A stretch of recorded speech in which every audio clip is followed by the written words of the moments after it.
Hi friends, welcome to SK Education Hub. So friends, today topic వచ్చి 9th class Physics and Chemistry Part 2. So ఇప్పుడు వరకు అయితే semester 1 అలాగే biology అలాగే social సంబంధించి చెప్పడం జరిగింది.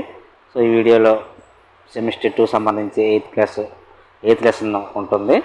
సో చూడండి, ఇంకా లేట్ చేయకుండా టాపిక్లోకి వెళ్ళిపోదాం. 8th లెసన్ బలం మరియు గమన నియమాలు. ఒక వస్తువు యొక్క నిశ్చల స్థితిని సహస్థితి అంటారు. గెలీలియో 1564 ఫిబ్రవరి 15న ఇటలీ దేశంలో పేసాలో జన్మించాడు. ఈయన చిన్నతనం నుండి గణితం, సహజ తత్వాల శాస్త్రాలపై ఆసక్తి కలవాడు.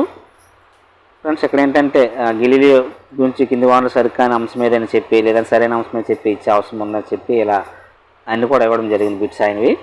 నెక్స్ట్ చూడండి, 1581 వరకు తండ్రి కోరిక మేరకు పేసా యూనివర్సిటీలో మెడికల్ డిగ్రీలో చదివిన తనకు ఇష్టం లేకపోవడంతో మెడికల్ డిగ్రీ పూర్తిగా చేయలేకపోయాడు.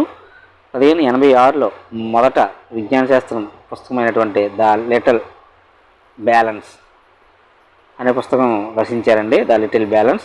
నెక్స్ట్ 1589లో తన వ్యాసాల పరంపరలో డిమోటోలో వస్తువుల గురించి తలాను ఉపయోగించి సిద్ధాంతాల్లో సమర్పించాడు. నెక్స్ట్ వచ్చి 1592లో వెనిస్ దేశం గురించి యూనివర్సిటీ ఆఫ్ ద పదులో గణిత శాస్త్ర ప్రొఫెసర్గా నియమితులయ్యారు. నెక్స్ట్ చూడండి, వస్తువు కదిలిన దూరం అనేది వస్తువు ప్రయాణించిన సమయం యొక్క వర్గములకు అనులోమానుపాతంలో ఉంటుందని సరైన నియమాన్ని కనుగొన్నాడండి ఈయన గెలీలియో. నెక్స్ట్ 1640లో తొలి లోలక గడియారాన్ని రూపొందించాడు. నెక్స్ట్ వచ్చి స్టారీ మెసెంజర్ అనే గ్రంథంలో చంద్రుని యొక్క పర్వతాలకు పాలపుంత గల నక్షత్రాలు మొదలైన వాటి కోసం తెలియజేశాడండి, స్టార్ మెసెంజర్ అనే గ్రంథంలో. నెక్స్ట్ బిట్ వచ్చి సూర్యునిలో గల మచ్చలకు సంబంధించి పరిశోధన గ్రంథం ఏంటంటే డిస్కోర్స్ ఆన్ ఫ్లోటింగ్ బాడీస్ మరియు letters on the sunspots. So ఈ రెండు కూడా ఈయనవే గెలీలియో. నెక్స్ట్ వచ్చి తన సొంత టెలిస్కోప్ను ఉపయోగించి శుక్ర, శని గ్రహాలను పరిశీలించి ఆనాటి మత విశ్వాసాలకు వ్యతిరేకంగా గ్రహాలన్నీ భూమి చుట్టూ కాక సూర్యుని చుట్టూ తిరుగుతాయని వాదించాడండి.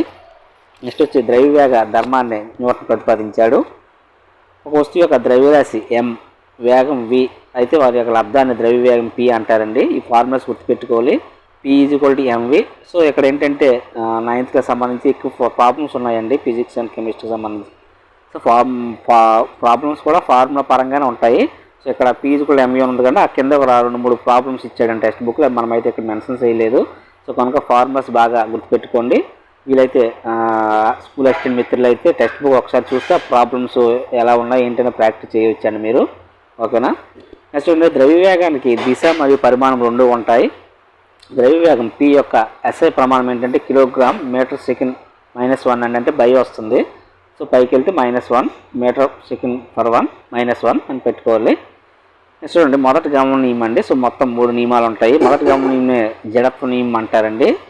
దీని యొక్క వివరణ ఏంటంటే ఫలిత బలం వస్తువు స్థితిని మార్చడానికి ప్రయత్నించే వరకు మరియు నిశ్చల స్థితిలోను రుజు మార్గంలో సమచలనంలో ఉన్న వస్తువు అదే స్థితిలోనూ ఉంటుందండి.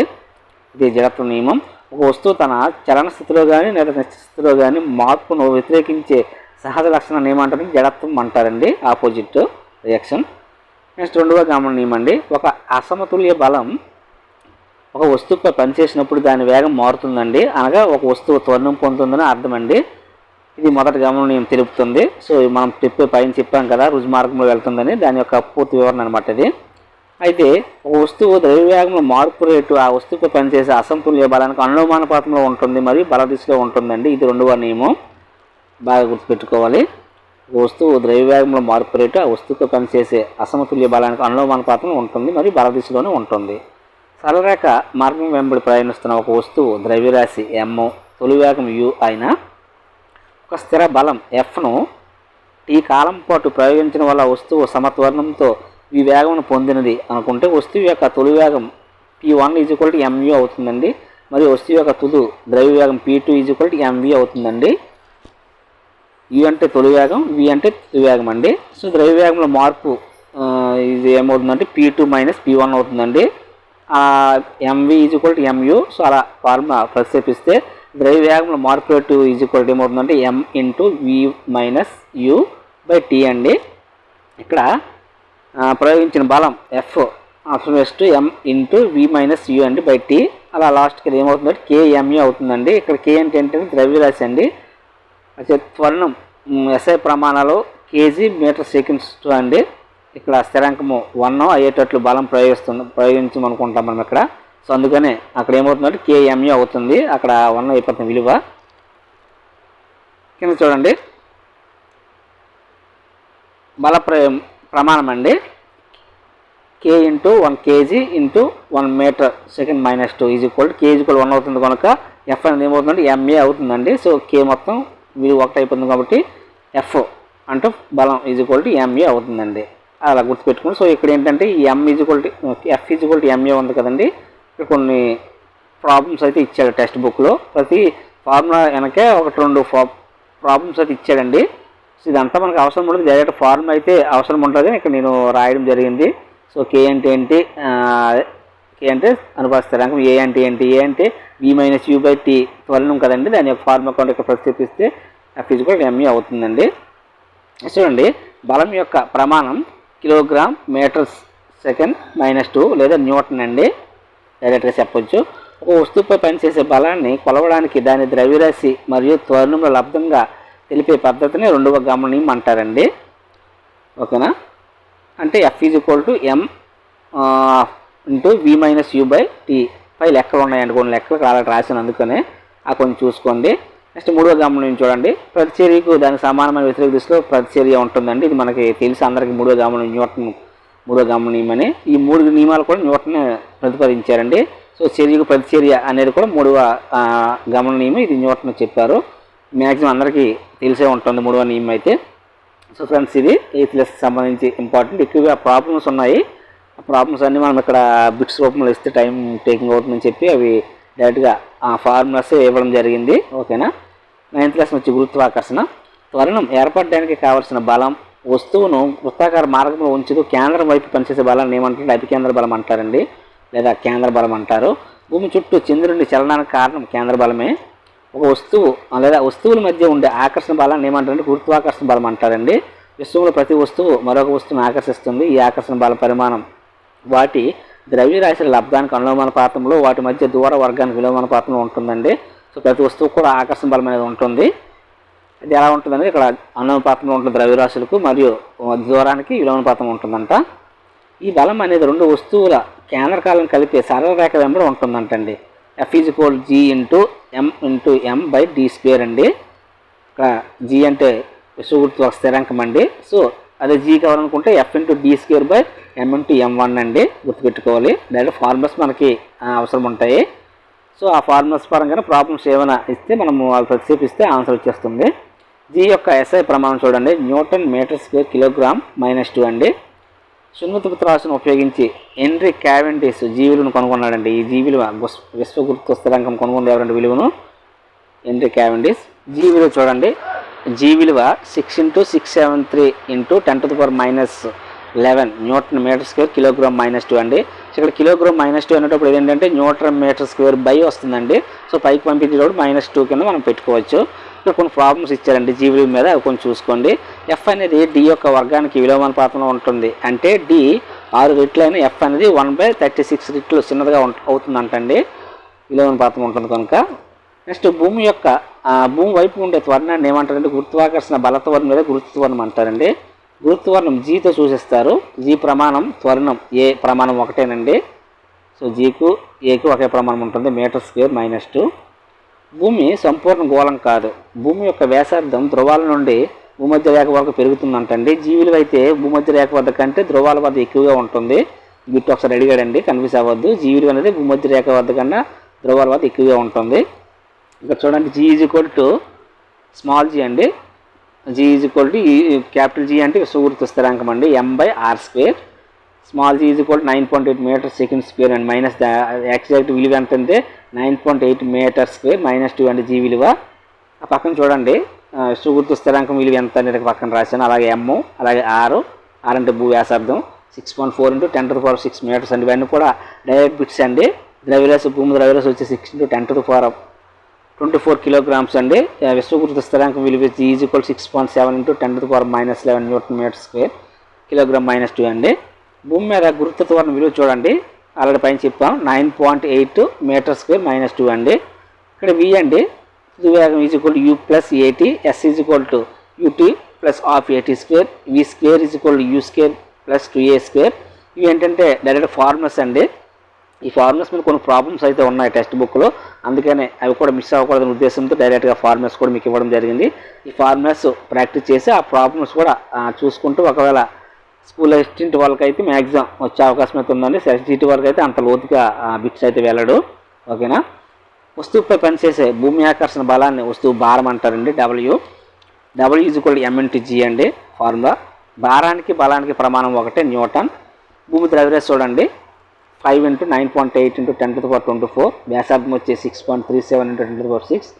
చంద్రుని ద్రవ్యరాశి చూడండి 7 × 36 × 10⁻22. వ్యాసార్థం ఈజ్ ఈక్వల్ టు 1.74 × 10⁻6. చంద్రుడిపై వస్తువు భారం భూమిపై దాని భారంలో 1/6 వంతు ఉంటుందండి. పీడనం ఈజ్ ఈక్వల్ టు ఒత్తిడిపై వైశాల్యం అండి ఫార్ములా. పీడనం ఈజ్ ఈక్వల్ టు పీడనం SI ప్రమాణం వచ్చే న్యూటన్ మీటర్ స్క్వేర్ బై లేదా న్యూటన్ మీటర్ -2 అండి. So newton by metre square లేదా న్యూటన్ మీటర్ -2 పైకి వెళ్ళిపోతుందండి, మైనస్లో వస్తుంది. నెక్స్ట్ బ్లైస్ పాస్కల్ గౌరవార్థం పీడనం యొక్క SI ప్రమాణం అండి పాస్కల్ అండి. సో పీడనం యొక్క SI ప్రమాణం వచ్చి న్యూటన్ బై మీటర్ స్క్వేర్, కానీ పాస్కల్ గౌరవార్థం పాస్కల్ కూడా చెప్పవచ్చు అండి. నెక్స్ట్ ఆర్కిమిడిస్ అండి. ఆర్కిమిడిస్ అనేవాడు గ్రీక్ దేశ శాస్త్రవేత్త అండి. ఈయన యురేకా అంటే నేను కనుగొన్నానని చెప్పడం జరిగింది. ప్రదేశాన్ని బట్టి వస్తువు భారం మారవచ్చు, కానీ ద్రవ్యరాశి స్థిరంగా ఉంటుంది. అయితే అన్ని వస్తువులు ద్రవంలో మునిగి ఉన్నప్పుడు ఉత్పన్న బలాన్ని పొందుతాయి అంటండి. ఆర్కిమిడిస్ సూత్రం చూడండి. ఒక ద్రవంలో ఉంచబడిన ఏదైనా వస్తువు యొక్క సాంద్రత ద్రవం సాంద్రత కన్నా తక్కువ ఉన్నప్పుడు అదే ద్రవంపై తేలుతుందండి. అదే ద్రవంలో ఉంచున్నప్పుడు ఏదైనా వస్తువు యొక్క సాంద్రత ద్రవ సాంద్రత కన్నా ఎక్కువ ఉన్నప్పుడు అది ఆ ద్రవం మునుగుతుందండి. దీని best example kerosene. So water మీద కిరోసిన్ వేస్తే తేలుతుందండి. అలాగే వాటర్లో పాలు వేసామని కూడా మునుగుతుందండి. సో దానికి కారణం ఏంటంటే సాంద్రత గుణం వల్లనండి. నెక్స్ట్ ఆర్కిమిడిస్ సూత్ర అనువర్తనాలు చూడండి. నౌకలు, జలంతర్గాములు, లోకోమీటర్లు, లాక్టోమీటర్లు, హైడ్రోమీటర్లు మొదలైన వాటర్లో వాడడం జరుగుతుందండి ఆర్కిమిడిస్ సూత్రం పరంగానే.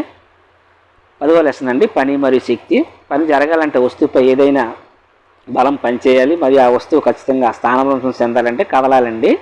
పని ఈజ్ ఈక్వల్ టు బలం ఇంటూ స్థానభ్రంశం అండి. అంటే W is equal to F × S అండి ఫార్ములా. పనికి ప్రమాణం వచ్చే న్యూటన్ మీటర్ లేదా 1 జౌల్ అండి. బలం స్థానాంశం తీసుకు వ్యతిరేకంగా పని జరిగినప్పుడు జరిగిన పనిని రుణాత్మకంగా ఉంటుందండి. అదే బలం స్థానాంశం దిశలోనే పని చేసినప్పుడు జరిగిన పని ఏంటంటే ధనాత్మకంగా ఉంటుందండి. ఇక్కడ కొన్ని ఫార్ములాస్ ఇచ్చారండి, ఫార్ములాస్ టు ప్రాబ్లమ్స్ ఇచ్చారు మనకు అక్కడ బలంకి సంబంధించి. అవి ఒకసారి చూసుకోండి స్కూల్ అసిస్టెంట్ మిత్రులు. SGT వరకు అయితే డైరెక్ట్ బిట్స్ వరకు అయితే ఉపయోగపడతాయండి, మరి అంత డీప్గా అయితే వెళ్ళడు. పని చేయగల సామర్థ్యం ఉన్న వస్తువును శక్తి కలిగి ఉంటుందని చెప్పవచ్చండి. ఏ వస్తువు మీద అయితే పని జరుగుతుందో ఆ వస్తువు శక్తిని పొంది పనిచేసే వస్తువు శక్తిని కోల్పోతుందండి. ఇక్కడ చెప్పే లైన్ అయితే బాగా అర్థం చేసుకోవాలండి. పని చేయగల సామర్థ్యం ఉన్న వస్తువు శక్తిని కలిగి ఉంటుంది. అయితే ఏ వస్తువు మీద అయితే పని జరుగుతుందో ఆ వస్తువు శక్తిని పొందుతుంది, పనిచేసే వస్తువు యొక్క శక్తిని కోల్పోతుందండి. ఫర్ ఎగ్జాంపుల్ మనము ఒక రాయిని తోసామనుకోండి, రాయి ముందుకు కదులుతుంది. సో ఆటోమేటిక్గా మనలో శక్తి అనేది కొంత తగ్గిపోతుందని అర్థం అండి. శక్తి యొక్క ప్రమాణం చూడండి. పని యొక్క ప్రమాణమే శక్తి యొక్క ప్రమాణం అండి, జౌలు. ఓకేనా. ఒక జౌల్ పనిచేయడానికి అవసరమైన శక్తిని ఒక జౌలుగా చెప్పవచ్చండి. 1 కిలో జౌల్ అంటే కిలో అంటే 1000 కదండి, కిలో జౌల్ అంటే 1000 జౌలుకు సమానం అండి. యాంత్రిక శక్తి అంటే ఏంటంటే స్థితి శక్తి మరియు గతి శక్తి కలయికనే యాంత్రిక శక్తి అంటారండి. అలాగే ఉష్ణ శక్తి, రసాయనిక శక్తి, విద్యుత్ శక్తి మొదలైన వివిధ శక్తి రూపాల్లో మనం చూడవచ్చండి. నెక్స్ట్ జేమ్స్ పిస్రాట్ జౌల్ అండి, ఈయన గురించి ఇచ్చారు ఇక్కడ. ఒక ప్రముఖ బ్రిటిష్ భౌతిక శాస్త్రవేత్త అండి ఈయన, జేమ్స్ జౌల్ అనేవాడు. విద్యుత్తు మరియు ఉష్ణగతిక శాస్త్రంలో చేసిన పరిశోధనకు ప్రసిద్ధి చెందారు. శక్తి నిత్యత్వ నియమాన్ని ప్రయోగాత్మకంగా ధృవీకరించాడండి ఈయన. అలాగే ఉష్ణ యాంత్రిక తుల్యాంకం విలువను కూడా కనుగొనడం జరిగింది. ఇతని పేరు మీద పని శక్తి ప్రమాణమైనటువంటి జౌల్ అని పెట్టారండి. పనికి మరియు శక్తికి ప్రమాణం జౌల్ అని చెప్పాం కదా, అది ఈయన పేరు గౌరవార్థం మీద ఇవ్వడం జరిగిందండి. నెక్స్ట్ గమనంలో ఉన్న వస్తువు పని చేయగలదండి. సాపేక్షంగా నెమ్మదిగా కదులుతున్న వస్తువు కన్నా వేగంగా కదిలే వస్తువు యొక్క పని ఎక్కువగా చేస్తుందండి. కనుక గమనంలో ఉన్న వస్తువు కలిగి ఉన్న శక్తిని గతిశక్తి అంటారండి. లైక్ కదిలే తోట, వీచే గాలి, తిరిగే చక్రం, విసిరిన రాయి మొదలైనవన్నీ కూడా గతిశక్తికి ఎగ్జాంపుల్స్. ఇక్కడ కొన్ని ప్రాబ్లమ్స్ ఇచ్చాడండి గతిశక్తి మీద, ఒకసారి చూసుకోండి. ఆ ఫార్ములా వచ్చి గతిశక్తి ½ mv² అండి, వెరీ వెరీ ఇంపార్టెంట్. ½ mv² గతిశక్తి యొక్క ఫార్ములా. ఒక వస్తువు కొంత ఎత్తుకు ఎత్తినప్పుడు దాని శక్తి పెరుగుతుంది. దానికి కారణం గురుత్వాకర్షణకు వ్యతిరేకంగా ఆ వస్తువుపై పని జరగడమేనండి. అటువంటి వస్తువులో ఉన్న శక్తిని ఏంటంటే గురుత్వ శక్తి అంటారండి. సో కొంత ఎత్తు మీద ఉండేటప్పుడు ఆ శక్తి యొక్క ఫార్ములా ఏంటంటే ఎంజీహెచ్ అండి. దీని మీద కొన్ని ప్రాబ్లమ్స్ ఇచ్చాడు చూసుకోండి. ఇక్కడ హాఫ్ ఎంవీ స్క్వేర్ అలాగే ఎంజీహెచ్ అండి. డైరెక్ట్గా ఫార్ములా ఇచ్చి ప్రతిక్షేపించమంటుంటాడండి. ప్రతిక్షేపిస్తే మనకు వాల్యూ వచ్చేస్తుంది. సో మ్యాక్సిమం అయితే స్కూల్ అసిస్టెంట్ వాళ్ళు అయితే ఒకసారి అకాడమిక్ టెక్స్ట్ బుక్ చూడండి. ఎందుకంటే ప్రాబ్లమ్స్ అయితే కొన్ని ఎక్కువగానే ఉన్నాయి, అవన్నీ మనం ఇక్కడ ఇవ్వలేదు. నెక్స్ట్ రెండు శక్తి నిత్యత్వం నియమం అండి. శక్తి రూపాంతరం చెందినప్పుడు మొత్తం శక్తిలో మార్పు ఉండదంటండి. శక్తి ఒక రూపం నుండి మరొక రూపానికి మార్పు చెందుతుంది. శక్తిని సృష్టించలేము మరియు నాశనం చేయలేము. ఇది కూడా ఒకసారి బిట్ వచ్చింది. ఒక డిఎస్సీ ఈ శక్తి నిత్యత్వం గురించి సరిగ్గా లేదని చెప్పేసి అందులో ఒకటి రాంగ్ ఇచ్చాడండి. కనుక ఒకసారి ఆ పాయింట్స్ అన్ని కూడా గుర్తుపెట్టుకోండి. శక్తి సృష్టించలేము మరియు నాశనం చేయలేమండి. మొత్తం శక్తి రూపాంతరానికి ముందు తర్వాత స్థిరంగా ఉంటుందండి. శక్తి అయితే ఒక రూపం మరో రూపానికి మార్పు చెందుతుందండి. శక్తి మరియు గతిశక్తి ఈజ్వల్ స్థిరం అంటండి. అంటే mgh plus half mv square is equal స్థిరాంకం అని చెప్పవచ్చు అంటండి. ఒక వస్తువు యొక్క యాంత్రిక శక్తి అంటే ఆ వస్తువు యొక్క గతిశక్తి మరియు శక్తిని మొత్తమే చెప్పవచ్చు అండి. పని జరిగే రేటుని ఏమంటారంటే సామర్థ్యం అంటారండి. పని జరిగే రేటు లేదా శక్తి బదిలీ రేటుని ఏమంటారంటే సామర్థ్యం అంటారు.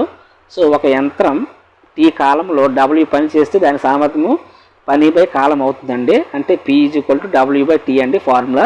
సో ఎక్కడెక్కడైతే మనం ఫార్ములాస్ చెప్పామో ఆయన దగ్గర కూడా ప్రాబ్లమ్స్ అయితే ఉన్నాయండి టెక్స్ట్ బుక్లు. కనుక ఫార్ములాస్ అని కొంచెం బాగా చూసుకోండి. సామర్థ్యానికి ప్రమాణం చూడండి వాట్ అండి. జేమ్స్ వాట్ గౌరవార్థం వాట్ అని పెట్టడం జరిగింది. సామర్థ్యానికి డబ్ల్యూతో చూసిస్తాం. ఒక what is equal to 1 joule per second అండి. లేదా ఒక what is equal to 1 joule second -1 అవుతుందండి. ఎందుకంటే బైలో ఉండేటప్పుడు పైకి వెళ్ళేటప్పుడు అది మైనస్ అయిపోతుంది కనుక. సో పెద్ద ప్రమాణం వచ్చి కిలో వాట్ అండి. అలాగే అక్కడ కూడా మన శక్తి పనికి కూడా కిలో జౌల్ అని చెప్పవచ్చు పెద్ద ప్రమాణం అయితే. నెక్స్ట్ ప్రాబ్లమ్స్ కొన్ని ఇచ్చారండి, అవి చూసుకోండి. నెక్స్ట్ ఇంకా 11th లెసన్ వచ్చి ధ్వని అండి.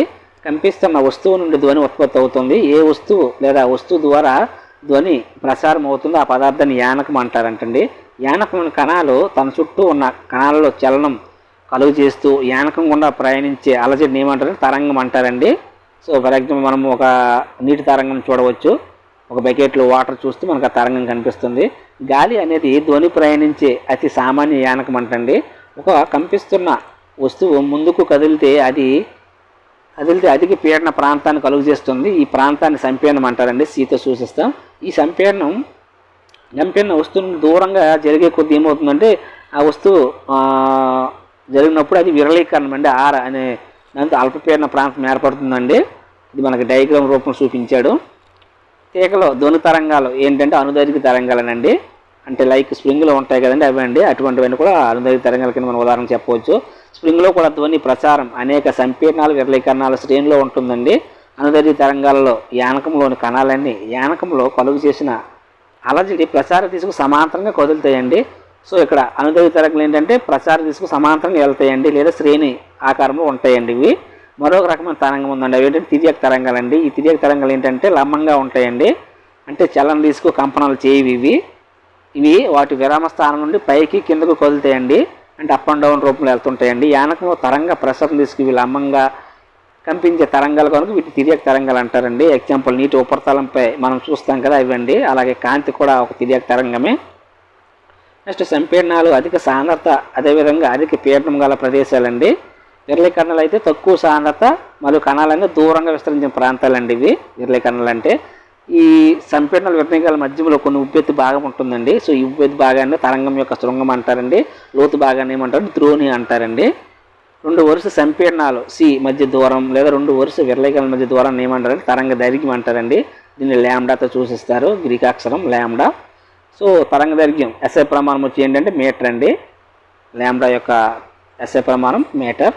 1857 ఫిబ్రవరి 22న జర్మనీలో అంబర్లో ఎన్రిచ్ రోడాల్ఫ్ హెడ్జ్ అండి జన్మించారు. ఈ తరంగ దైర్ఘ్యం సంబంధించి పౌనపుణ్యం అండి. నెక్స్ట్ పౌనపుణ్యం సంబంధించి హెడ్జ్ ఎస్ఐ ప్రమాణం కూడా ఆయన గురించి ఇక్కడ వివరించారు.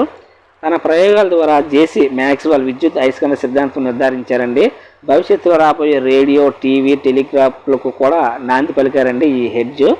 ఇతని ఆవిష్కారాలు వచ్చి భవిష్యత్తులో ఆల్బర్ట్ ఐన్స్టీన్ వివరించిన కాంతి విద్యుత్తు ఫలితం కూడా ఒకటేనంటండి. ఇతను గౌరవార్థం చూడండి. పౌనపుణ్యం ఎస్ఐ ప్రమాణం ఏంటంటే హెడ్జ్ అండి. మనకు అందరికి తెలిసిందే. పౌనపుణ్యం యొక్క ప్రమాణం ఏంటంటే హెడ్జ్. ఈయన గౌరవార్థం పెట్టడం జరిగింది. ఇక్కడ చూడండి మనకి 9th క్లాసు సెమిస్టర్కి సంబంధించి చాలా ఫార్ములాస్ వచ్చాయండి. అలాగే ఎక్కువగా మనకి ఎస్ఐ ప్రమాణాలు వచ్చాయండి. అవన్నీ కూడా గుర్తుపెట్టుకోవాలి. ఓకేనా, ఖచ్చితంగా 1-2 బిట్లు అయితే రావడానికి అవకాశం ఉంది. పని, శక్తి, సామర్థ్యం, బలం అన్నిటికి సంబంధించి కూడా ప్రమాణాలు గుర్తుపెట్టుకోవాలండి, ఇంపార్టెంట్. పౌనపుణ్యం కాల వ్యవధి మధ్య సంబంధం చూడండి. V = 1/T అంటండి. V అంటే పౌనపుణ్యం. పౌనపుణ్యం మరియు కాల వ్యవధి మీద సంబంధం అండి ఇది 1/T. ఒక పౌనపుణ్యం గల ధ్వనిని స్వరం అనే వివిధ పౌనపుణ్యాల కలయిక ద్వారా ఉత్పత్తి అయిన దానిని నోట్ అంటారండి. చూడండి, వేగం V = దూరం బై కాలం అండి. ఇది మన మ్యాథ్స్లో కూడా వస్తుంది సూత్రం, దూరం బై కాలం. ఇక్కడ లాంబ్డా అనేది ఏంటంటే ధ్వని తరంగం యొక్క తరంగ దైర్ఘ్యం అండి. సో ఇక్కడ సైన్స్ పరంగా ఏంటంటే దూరం బదులుగా ఇక్కడ తరంగ దైర్ఘ్యం తీసుకోవడం జరుగుతుందండి. ఎందుకంటే మనం ధ్వని సంబంధించి చెప్తున్నాం కనుక. సో ఒక యానకంలో దూరం ఏమవుతుందంటే తరంగ దైర్ఘ్యం అవుతుంది కనుక ఆ తరంగ దైర్ఘ్యం బై T అని పెట్టవచ్చండి. సో V = λV, ఎందుకంటే 1/T = V అని చెప్పాం కదా పైన. So V = λV. దేర్ఫోర్ ఏమవుతుందంటే వడి = తరంగ దైర్ఘ్యం అంటే పౌనపుణ్యం అవుతుందండి. సో ఇది ఫార్ములా. వడి = తరంగ దైర్ఘ్యం అంటే పౌనపుణ్యం ధ్వని పరంగా. సో ఇక్కడ కొన్ని మరి ప్రాబ్లమ్స్ ఉంటాయండి టెక్స్ట్ బుక్లో. నెక్స్ట్ చూడండి, 0 degrees వద్ద గాలిలో ధ్వని వేగం ఎంత అంటే 331 మీటర్/సెకండ్ అనేది డైరెక్ట్ బిట్ అండి. ఇది చాలాసార్లు వచ్చింది DSCలో. 0 degrees వద్ద గాలి యొక్క ధ్వని ఒడి లేదా వేగం ఎంత అంటే 331 అండి. అది 22 degrees వద్ద ఎంత అంటే 344 మీటర్/సెకండ్ అండి. అదే 25 degrees వద్ద గణాల్లో అత్యధిక ధ్వని వేగం లేదా ఒడి ఏంటంటే అల్యూమినియం అండి. అల్యూమినియం ఎక్కువ ధ్వని వేగం దేనికి ఉంటుందంటే సముద్రపు నీరుకు ఉంటుందండి, 1531 మీటర్/సెకండ్. నెక్స్ట్ వాయువులోకి వచ్చేసరికి హైడ్రోజన్ అండి, 1284 మీటర్/సెకండ్ అండి. హైడ్రోజన్ ఉంటుంది వాయువుల్లో. అది 25 degrees సెంటీగ్రేడ్ వద్ద. గణాల్లో అయితే అల్యూమినియం, ద్రవాల్లో అయితే సముద్రపు నీరు, వాయువులు అయితే హైడ్రోజన్ అండి. ఇక్కడ చాలా ఇచ్చాడు టెక్స్ట్ బుక్లో. మనకు ఎక్కువగా ఏదైనా అడిగే అవకాశం ఉందని చెప్పి ఇవి రాయడం జరిగింది. మనం తిరిగి వినగలిగే ధ్వనిని ఏమంటారంటే ప్రతిధ్వని అంటారండి, రిఫ్లెక్షన్ సౌండ్. నెక్స్ట్ ధ్వని యొక్క సంకేతాలు మన మెదడులో 0.1 సెకండ్ పాటు నిల్వ ఉంటుందంటండి. దూరం నుంచి మనం ప్రతిధ్వని వినాలంటే అసలు ధ్వనికి మరియు పరావర్తన ధ్వని మధ్య కనీసం 0.1 సెకండ్ కాల వ్యవధి ఉండాలంటండి. ఎందుకంటే 0.1 సెకండ్ పాటు మన మైండ్లో ఉంటుంది కనుక మనం రిఫ్లెక్స్ సౌండ్ వినాలంటే 0.1 సెకండ్ కాల వ్యవధి ఉండాలండి. మానవుడు వినగలిగే ధ్వని అవధి 20 హెర్ట్జ్ నుంచి 20,000 హెర్ట్జ్ వరకు ఉంటుందంటండి. 5 years లోపు పిల్లలు, కుక్కలు వంటి కొన్ని 25 kg హెర్ట్జ్ నుండి లోపు గల శబ్దాలను కూడా వినగలరంటండి. అదే 20 హెర్ట్జ్ పౌనపుణ్యం కన్నా తక్కువ పౌనపుణ్యం గల ధ్వనులు ఏమంటారంటే పరశ్రావ్య ధ్వనులు అంటారండి. అది పరశ్రావ్యాలు అంటారండి. లైక్ కటక మృగాలు ఇవి 5 హెర్ట్జ్ కంటే తక్కువ పౌనపుణ్యం గల పరశ్రావ్యాలను ఉపయోగించి భావవ్యక్తీకరణ చేస్తాయండి కటక మృగాలు.